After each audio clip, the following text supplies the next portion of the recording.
My mom thought she could replace my father with her creepy new boyfriend and make me call him dad, but she didn't realize I still had contact with my actual dad. I was 13 when my mother got engaged to Brandon. Dad had been convicted for manslaughter 5 months ago. He called someone at the bar, but he wasn't even drinking. I was there with him. He went into the bathroom, then came out minutes later looking panicked and covered in blood. He shouted for someone to call the police, and they arrived quickly. But then, without saying much, they put him in handcuffs and took him away. The next time I saw him was behind bars. It never made much sense, though. Dad never had a violent bone in his body. He swore he didn't do it. And the way Mom acted after his conviction made me even more suspicious. She brought home Brandon instantly. On day 1, she said he was my new dad since the other one was clearly a monster, and told me that my dad was a killer who I needed to distance from for my own safety. I wasn't sure what to believe at first, but when 5 months later my mom announced to me that they were engaged and I needed to start calling Brandon daddy, I became quite convinced of Dad's innocence. Around this time is also when it started. Brandon got comfortable. He began staring at me while eating slowly, saying things like, "You're growing up so fast, becoming such a pretty young woman." The worst part was my mom thought it was sweet. Even when I told my mom for the first time that Brandon made my skin crawl, she told me I was dramatic. She must have told him what I said, though, because that night while she slept, Brandon came into my room, and he grabbed my wrist hard enough to leave marks and said, "You know what happens to naughty girls who snitch." I was terrified, but I knew I couldn't trust my mom by telling her, so I kept it a secret. I also started keeping a different secret around this time. I started writing letters to Dad. I'd hide them between my textbook pages and mail them from my friend's house after school. Dad would write back through the prison email system to an account I created without Mom knowing. Things got really bad one specific Thursday, though.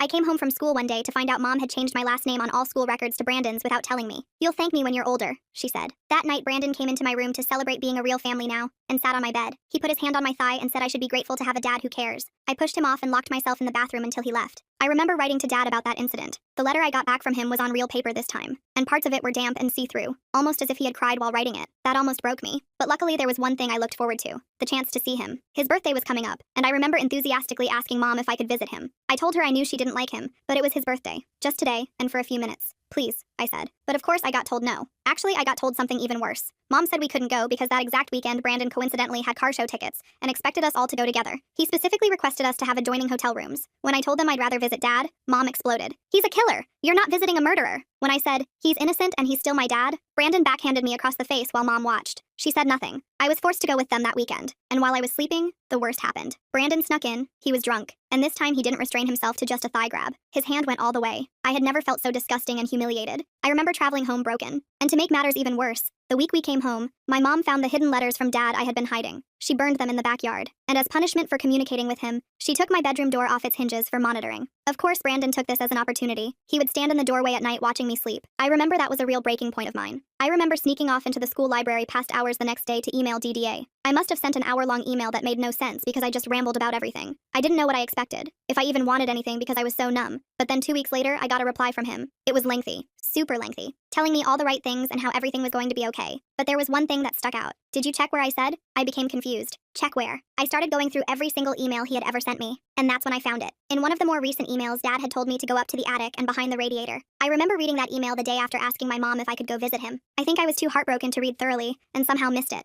Either way, I made a big-time mental note of what Dad said, and waited until Mom and Brandon went on date night. That happened next week. My hands shook climbing into the attic with a flashlight, and behind the radiator, I found a plastic-wrapped journal. I opened it to the marked page Dad told me to. It was dated weeks before Dad's arrest, and in Dad's handwriting it said, "It's been a few weeks since I caught Lauren and Brandon sneaking off into the bar. I don't know how to confront her." I was shocked, taken aback, and that's when I heard the sound of a car pulling into the driveway that made my blood run cold. They were back early. The restaurant must have been too crowded, or maybe they'd had a fight. I could hear car doors slamming and Mom's heels clicking on the walkway. My heart pounded as I clutched the journal to my chest, knowing I had only seconds to decide what to do. I heard Brandon's heavy footsteps on the stairs, each creak of the old wood sending a jolt through my chest. My hands were shaking so bad I almost dropped the flashlight, its beam dancing wildly across the dusty attic floorboards. I shoved the journal under my shirt, the leather cover cold against my skin, and scrambled toward the attic opening, but I was too slow. Brandon's head appeared through the hole just as I reached the ladder, his dark eyes immediately locking onto mine. He stared at me for a long moment, his expression unreadable in the dim light. Then he climbed up the rest of the way, his broad shoulders barely fitting through the opening. I backed up against the wall, feeling the rough wood press into my spine, the journal pressing against my stomach under my shirt. He looked around the attic slowly, deliberately, taking in the disturbed dust that hung in the air like tiny ghosts. The moved boxes near the radiator where I'd found Dad's hidden things. He asked what I was doing up here, his voice calm, but with an edge that made my skin crawl. I told him I was looking for my old stuffed animals from when I was little, trying to keep my voice steady. He didn't believe me. I could see it in the way his jaw tightened, the way his hands flexed at his sides. He stepped closer, and I could smell the wine on his breath from dinner, mixed with his cologne that Mom said was expensive but always made me feel sick. He said I was a terrible liar, just like my father. The words hit me like a slap. Then he grabbed my arm, his fingers digging in hard enough to bruise, and yanked me toward the ladder. I had to use my other hand to keep the journal from falling out of my shirt, pressing it tight against my body. Mom was waiting at the bottom of the ladder, her arms crossed and foot tapping impatiently. She looked annoyed, asking why I was sneaking around like some kind of thief in my own house. Brandon told her I was probably hiding something, his hand still gripping my arm possessively. He suggested they search my room, and I saw a flash of something dark in his eyes. I panicked and said I just wanted to find my old teddy bear because I couldn't sleep without my door. The words tumbled out too fast, too desperate. Mom rolled her eyes but seemed to buy it, probably because she was tired and didn't want to deal with more drama. That night I waited until I heard them both snoring, Brandon's deep rumble mixing with Mom's softer breathing. The house settled into its nighttime creaks and groans as I carefully hid the journal inside my pillowcase, feeling the corners dig into my cheek when I lay down. I couldn't risk reading more with Brandon checking on me every hour, his shadow appearing in my doorway like clockwork. The next morning was Saturday. Mom made pancakes like nothing had happened, humming off-key to some song on the radio. The normalcy of it made my stomach turn. Brandon kept staring at me across the table, his eyes following every movement as I pushed food around my plate. I excused myself to use the bathroom and took the journal with me, hiding it in the tank of the toilet wrapped in a plastic bag I found under the sink. The water was cold on my arms as I carefully placed it inside. At school on Monday, I snuck into the computer lab during lunch, telling my friends I had to finish an assignment. The room was empty except for the hum of old computers and the tick of the wall clock. I started taking photos of each page of the journal with my phone, angling it to avoid the glare from the fluorescent lights. My hands were still shaking, making some photos blurry. The entries went back years, Dad's familiar handwriting becoming more frantic as time went on. Dad wrote about his suspicions, about seeing Brandon's car at weird hours parked down the street, about Mom acting strange and distant. One entry mentioned finding a receipt for a motel in Mom's purse when he was looking for gum. Another talked about Brandon showing up at the bar during Dad's shifts, always watching from a corner booth, always lurking like a predator studying its prey. I uploaded everything to a cloud account I made with a fake name, my heart pounding as the progress bar slowly filled. Then I deleted the photos from my phone, checking twice to make sure they were really gone. I knew Brandon might check it. He'd been going through my things more lately. When I got home that day, he was waiting in my room, sitting on my bed like he owned the place. He'd gone through everything. My drawers were dumped out, clothes scattered across the floor like fallen leaves. My mattress was flipped, the box spring exposed. Even my old jewelry box was emptied, cheap necklaces and friendship bracelets tangled together. He asked where it was,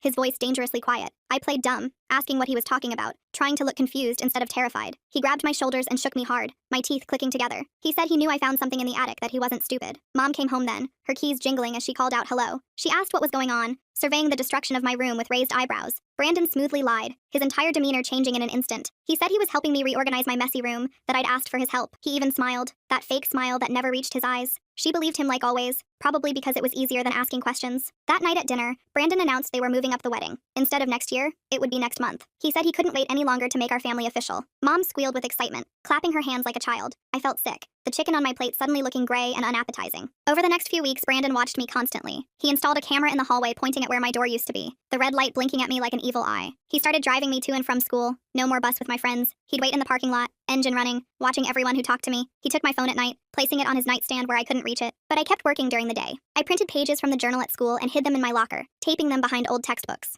I needed help but didn't know who to trust. My teachers seemed oblivious. My friends wouldn't understand. Then I remembered Uncle Henry. He was Dad's best friend since high school, the kind of guy who showed up to help without being asked. They'd been inseparable until Dad's arrest. Mom had banned him from contacting us after that, saying he was a bad influence, that he enabled Dad's violent tendencies. But I knew that was a lie. Uncle Henry was a good man who smelled like sawdust, and always had butterscotch candies in his pocket. He worked construction, and had 3 kids of his own, twin boys and a little girl who called me her big cousin. I found his number in an old address book Mom had forgotten about in the kitchen junk drawer, buried under expired coupons and dead batteries. I called him from the payphone outside school during PE class, the metal cold against my ear. I told the teacher I felt sick and needed air, clutching my stomach for effect. Uncle Henry answered on the 3rd ring, his gruff voice softening when I said who I was. I talked fast, words tumbling over each other, telling him I needed help, that Dad was innocent, that I had proof. He told me to slow down, to breathe. Then he said to meet him at the public library after school the next day. He'd tell my mom he saw me walking and offered a ride if she asked. His voice was steady, reassuring, and for the first time in weeks, I felt like maybe things would be okay. Brandon was suspicious when I said I was staying late for a group project. He grilled me about who was in my group, what the project was about, which teacher assigned it. But my history teacher backed me up when he called to check, probably annoyed at being bothered during her planning period.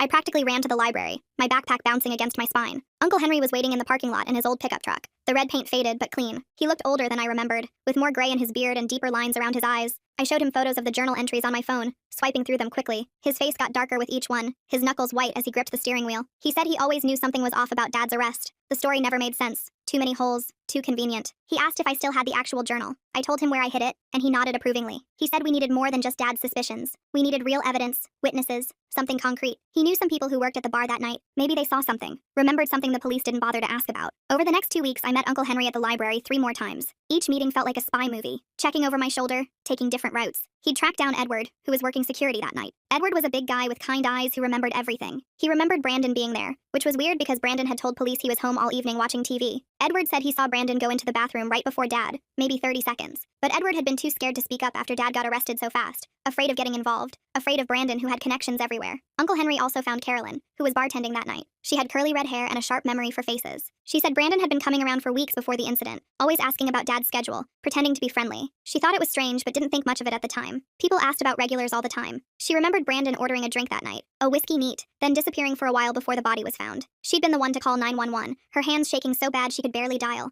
The breakthrough came when Uncle Henry talked to Brian, who managed the bar. Brian was an older guy who'd run the place for 20 years. Brian mentioned they'd upgraded their security system a month before the incident. The police had only taken the main camera footage, but there was a backup system that recorded the hallway to the bathrooms. Brian still had those files on an old hard drive in his office. He'd forgotten about them until Uncle Henry asked, the drive gathering dust behind old liquor invoices. We met at Brian's house to watch the footage. His living room smelled like cigarettes and coffee. My stomach was in knots as Brian connected the drive to his laptop. The timestamp showed Brandon entering the bathroom at 9:47 p.m., walking casually like he had all the time in the world. Dad entered at 9:52 p.m., probably just needing to use the bathroom after his shift. Brandon came out at 9:51 p.m., checking his watch and smoothing down his shirt. Dad came out at 9:53 p.m. covered in blood, shouting for help, his face a mask of shock and horror. It was clear as day. Brandon had 4 minutes alone in that bathroom, more than enough time to cull someone and set up a frame job. Uncle Henry copied the footage onto multiple USB drives, his hands steady and methodical. He said we needed to be careful about how we handled this. We couldn't just go to the police. Brandon might have connections there, friends who owed him favors. We needed to build an airtight case first. He told me to act normal at home, not to let on that we knew anything. It was the hardest thing I'd ever had to do. But Brandon must have sensed something. Maybe I was a bad actress. Maybe he was just paranoid. He started getting more aggressive. One night he came into my room and sat on my bed,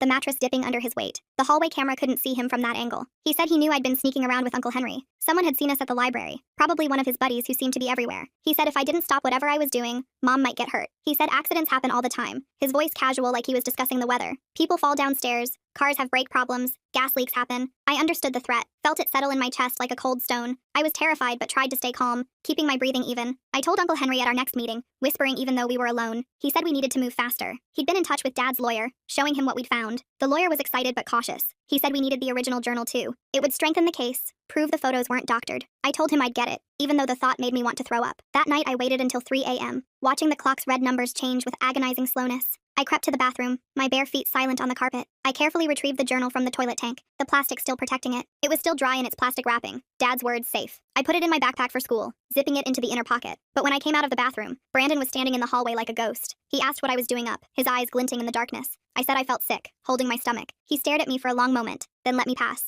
I felt his eyes on my back all the way to my room. The next morning, my backpack was gone. I found it in the kitchen, empty, its contents spread across the table. Brandon was sitting at the table with the journal in front of him, flipping through pages with theatrical interest. Mom was reading it, her face pale and confused. Brandon had told her I'd been writing fantasy stories about him, that I was disturbed, that I needed help. He'd started pointing out specific entries, saying, "Look how she's trying to copy your husband's handwriting. See how she mentions you and me together? This is clearly her sick fantasy about breaking us up." Mom's confusion turned to anger as Brandon kept talking, weaving his lies with just enough truth to make them believable. Mom believed him. She said she was disappointed in me, that making up lies about Brandon was sick, that she thought I was dealing with Dad's absence better than this. I tried to tell her it was Dad's journal, but she wouldn't listen. She said I was obviously forging Dad's handwriting to frame Brandon, because I couldn't accept him as my new father. She said I needed therapy, maybe even a special boarding school for troubled teens. Brandon suggested his cousin ran one in another state. Very strict, very isolated. Good for fixing problem children who told lies and caused trouble. The way he said it made my blood run cold. I felt the walls closing in, the room spinning slightly. That day at school, I found Uncle Henry's truck in the parking lot at lunch. I climbed in and broke down crying as I told him what happened. He said not to worry, we still had the footage. But when I got home that afternoon, my phone was missing from my backpack. Brandon had it. He went through everything and found my cloud account, guessing the password after 3 tries. He made me watch as he deleted all the journal photos, his finger stabbing at the screen with vicious satisfaction. He said Uncle Henry's copies wouldn't matter without the original to verify them against. He said the photos could be faked, that any decent lawyer would argue they were doctored without the original journal to compare the handwriting. The bar footage was different. That was from an official security system with timestamps that could be verified. But handwriting in photos? Too easy to forge. That night, Mom told me I was leaving for boarding school on Monday. This special place would help me deal with my delusions about Brandon. She'd already called the school. They were expecting me. It was 1,000 miles away in the mountains. No phones allowed. No outside contact for the first 6 months to avoid negative influences.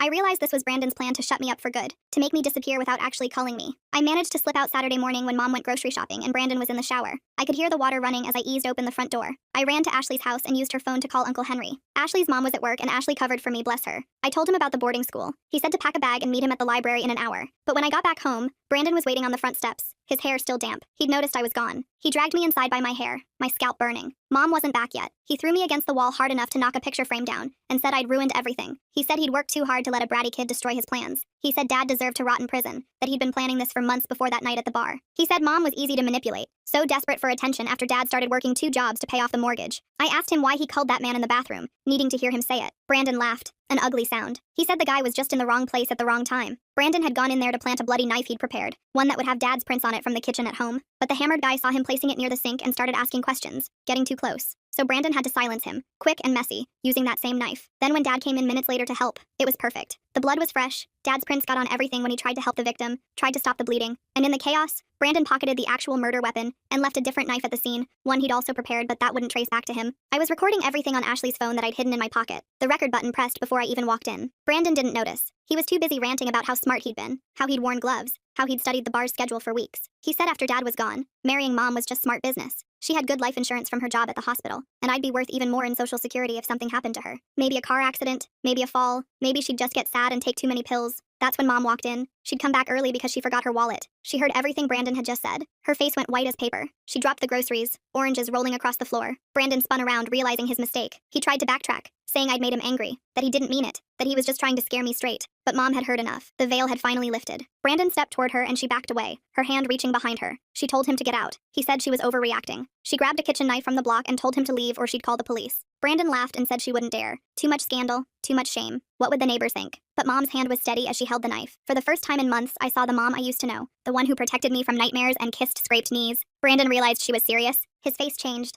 the mask finally dropping completely. He grabbed his keys and wallet from the counter, but before leaving, he turned to Mom and said this wasn't over. He said he knew too much about her, about the affairs she'd had before Dad when they were first married, about the money she'd stolen from Dad's savings to cover her shopping debts. He said if she went to the police, he'd destroy her reputation. Then he left, slamming the door so hard the windows shook and the remaining pictures fell off the walls. Mom collapsed on the floor crying, her body shaking with sobs. I sat next to her and showed her the recording on Ashley's phone. She listened to Brandon's confession again, her face crumbling more with each word. She kept saying she was sorry, that she'd been so stupid, that she'd failed me and Dad both. I told her we needed to call the police now, but she was scared of Brandon's threats, scared of losing everything. I called Uncle Henry instead. He came over within minutes with the bar footage on a USB drive. We sat Mom down at the kitchen table and showed her everything. The journal entries I'd saved screenshots of, the security footage showing Brandon's movements, the witness statements he'd collected and had notarized. Mom threw up when she realized she'd been sleeping next to Dad's killer for months, that she'd been planning a wedding with him. She finally agreed to call the police. 2 detectives came to take our statements. They were professional but kind, offering Mom tissues and speaking gently to me. They listened to the recording of Brandon's confession multiple times. They watched the bar footage on our laptop. They took the journal as evidence,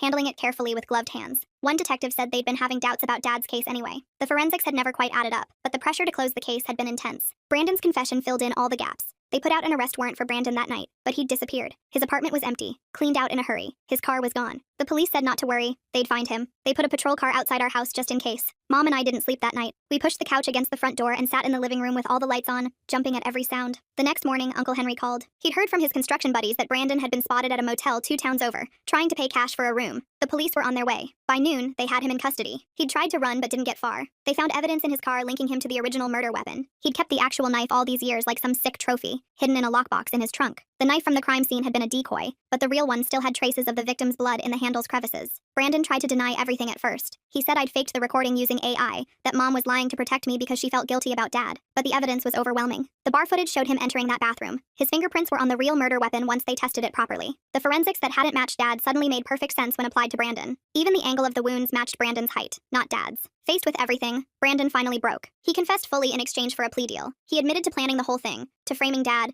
to manipulating Mom. He even admitted to things we didn't know about. Other crimes in other states, other victims who'd been blamed for things they didn't do. The detective said Brandon was a serial predator who'd been getting away with it for years, moving from place to place, always finding vulnerable women with kids. Dad's lawyer filed for an emergency appeal based on the new evidence. The judge reviewed everything and ordered Dad's immediate release. After 8 months in prison for a crime he didn't commit, Dad was coming home. Mom and I drove to pick him up. The ride was silent except for the radio playing softly. Mom kept crying, dabbing at her eyes with tissues. I didn't know what to say, my throat tight with emotion. When the prison gates opened and Dad walked out, he looked smaller than I remembered. Thinner, older, his hair more gray than brown now, but his eyes lit up when he saw me. I ran to him and hugged him tighter than I'd ever hugged anyone. He smelled different, like industrial soap and sadness, but he was still my dad. He held me and cried into my hair, whispering that he'd missed me so much, that he'd never stopped believing I'd know the truth. Mom stood back, unsure, wringing her hands. Dad looked at her for a long moment. Then he said they'd talk later, that right now he just wanted to go home. The drive back was quiet except for Dad asking small questions. How was school? Had I grown taller? Was my favorite restaurant still open? Normal dad questions that felt anything but normal after everything we'd been through. We got home and Dad just stood in the doorway for a minute, looking around like he was memorizing everything. The house looked different without Brandon's stuff everywhere. Mom had thrown out anything he'd touched, leaving weird empty spaces on shelves and walls. Dad walked through each room slowly, running his fingers over furniture, picking up picture frames that Mom hadn't gotten around to replacing yet. That first night was awkward as hell. Dad slept on the couch even though Mom offered him their old bedroom. I heard him moving around at 3 a.m., probably couldn't sleep after months in a cell. I found him in the kitchen making coffee with shaking hands. We sat at the table in silence until he finally asked if I was okay. Really okay. I told him about Brandon, about everything. He listened without interrupting, his jaw getting tighter with each detail. When I finished, he said he was sorry he couldn't protect me. I told him it wasn't his fault. The next few days were a blur of lawyers and paperwork. Dad's lawyer was working on getting his record completely cleared, not just overturned. There was talk of compensation for wrongful imprisonment, but Dad said he didn't care about money. He just wanted his life back. Mom kept trying to talk to him, following him around the house, but he wasn't ready. He'd answer her questions with one word and find excuses to leave the room. Brandon's trial date was set for 6 months out. The prosecutor said with his confession and all our evidence, he'd probably get life without parole. They'd linked him to 3 other murders in different states, all with similar patterns. He'd frame someone close to the victim, then swoop in to comfort the grieving family. The detective said we were lucky, that his other victims hadn't survived to expose him. I went back to school, but everything felt different. Kids whispered when I walked by. Everyone knew about Brandon and Dad by now. Ashley stuck by me though, and a few other friends who actually mattered. My teachers were extra nice, which almost made it worse. I didn't want pity, I just wanted normal. But normal was gone, probably forever. Dad started working construction with Uncle Henry. Manual labor, he said, helped clear his head. He'd come home exhausted and covered in dust, but he seemed calmer. He was seeing a therapist too, some guy who specialized in wrongful conviction trauma. Dad didn't talk about the sessions, but I could see they were helping. He stopped flinching when doors slammed, stopped checking locks obsessively. Mom moved out after 2 weeks. She rented a small apartment across town, said she needed space to figure things out. I was relieved, honestly. The tension when her and Dad were in the same room was suffocating. She'd betrayed him in the worst way possible, even if Brandon had manipulated her. Some things you can't come back from. She asked if I wanted to stay with her sometimes, but I said no. I needed to be with Dad. The divorce papers came a month later. Dad signed them without reading them, just wanted it over. Mom gave him everything. The house, the car, full custody of me. Her guilt was eating her alive. She started seeing a therapist too, trying to understand how she'd been so blind. I felt bad for her sometimes, but then I'd remember how she chose Brandon over Dad, how she didn't believe me, and the sympathy would dry up. Uncle Henry became a regular at our house. He'd bring his kids over on weekends and we'd have cookouts like the old days.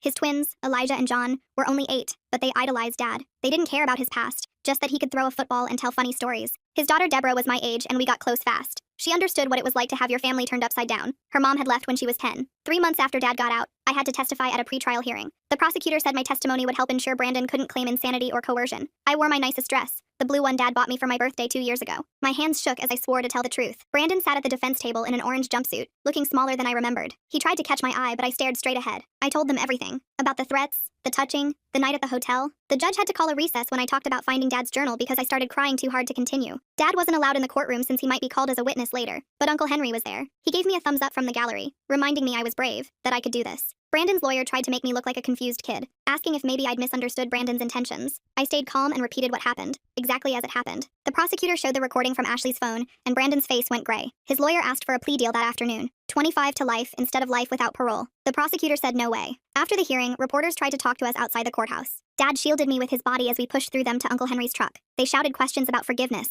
about moving forward, about how it felt to see Brandon in chains. We didn't answer. There was nothing to say that would make them understand. This wasn't entertainment. It was our life. Mom started sending me letters, long rambling apologies about how she failed as a mother, how she should have seen the signs. I read the first few, then started throwing them away unopened. Dad said I should consider forgiving her eventually, for my own peace, not hers, but I wasn't ready. Maybe I'd never be ready. She'd chosen a monster over her own family. Some things are unforgivable. Brandon's actual trial was brutal. They brought in his other victims' families, showing pattern after pattern of his behavior. One woman from Arizona testified about how he dated her after her husband died in a suspicious accident. She'd gotten bad vibes and dumped him, probably saved her own life. Another family from Nevada talked about their son who was serving time for a murder that sounded exactly like Dad's case. The prosecutor said they were reopening that case too. Dad testified on day 3. He wore his only suit, the one from their wedding that he'd kept for some reason. He talked about finding the body, about trying to help, about the confusion when they arrested him. He talked about prison, about missing my birthday, about writing letters I'd never get to read. His voice broke when he talked about the day I was born, how he'd promised to always protect me and felt like he'd failed. Brandon took the stand on day 5, against his lawyer's advice. He tried to paint himself as a victim of circumstance, said the man in the bathroom had attacked him first. But under cross-examination, his story fell apart. He contradicted himself, got angry, showed his true face to the jury. When the prosecutor asked about his plans for me and Mom, he refused to answer. His own lawyer looked defeated. The jury deliberated for 2 hours.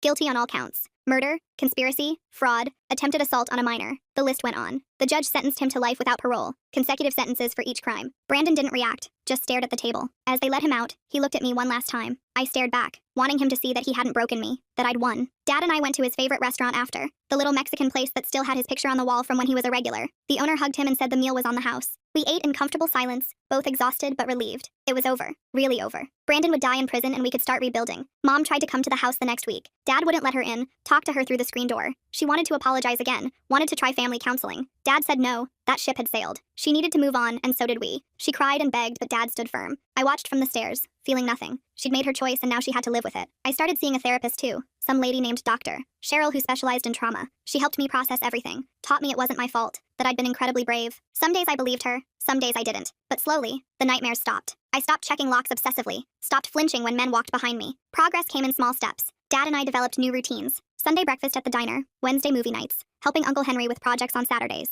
We talked more than we ever had before, about everything. School, friends, the future. He helped me with homework even though math wasn't his strong suit. He came to every school event, cheering too loud at my mediocre clarinet performances. We were learning how to be a family again, just the two of us. 6 months after the trial, Dad met someone. Carolyn, the bartender who testified, started coming around. First just as a friend, then something more. She made Dad laugh, real laughs, not the forced ones he'd been doing. I liked her. She didn't try to be my mom, just treated me like a person. She'd bring takeout and we'd watch bad movies, making fun of the plot holes. Dad smiled more when she was around. Mom eventually stopped trying to contact us. I heard from Ashley's mom that she'd moved to another state, starting fresh where nobody knew her story. Part of me hoped she'd find peace. Part of me didn't care. She'd been so easily fooled, so quick to replace Dad. Maybe Brandon had seen that weakness in her from the start. Maybe that's why he'd picked our family to destroy. A year after everything, Dad got a settlement from the state for wrongful imprisonment. Not millions, but enough to pay off the house and put money away for my college. He bought a new truck, took a vacation to the mountains, finally started living again. He kept working construction though, said he liked the honesty of it. You either built something right, or you didn't. No room for lies or manipulation. I turned 15 that spring. Dad threw me a big party, probably overcompensating for the birthdays he'd missed. Uncle Henry's family came. Carolyn was there. Even some kids from school showed up. We had a bounce house, which was ridiculous for teenagers, but nobody complained. Dad grilled burgers and told embarrassing stories about when I was little. For a few hours, we felt like a normal family having a normal party. That night, after everyone left, Dad and I cleaned up the yard in comfortable silence. He thanked me for believing in him, for never giving up. I told him I always knew he was innocent, that he wasn't capable of hurting anyone. He hugged me tight and said I'd saved his life. We both cried a little, but it was the good kind of tears. The healing kind. Life went on. I made honor roll, started dating a nice guy named Rory from my chemistry class. Dad threatened to clean his shotgun when Rory came over, but he was joking, mostly. Carolyn moved in after a year, bringing her cat Mr. Whiskers, who immediately claimed Dad's chair.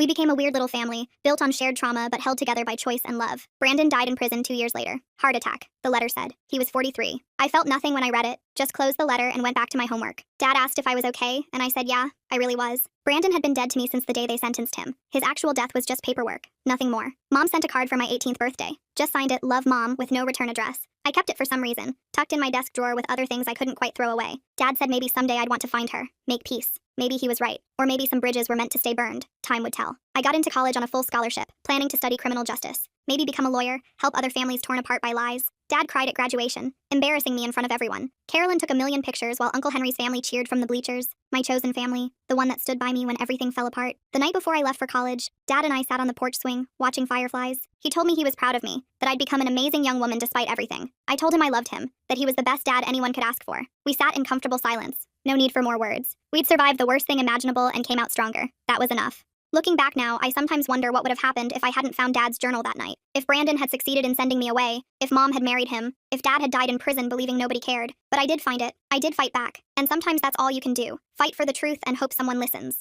In our case,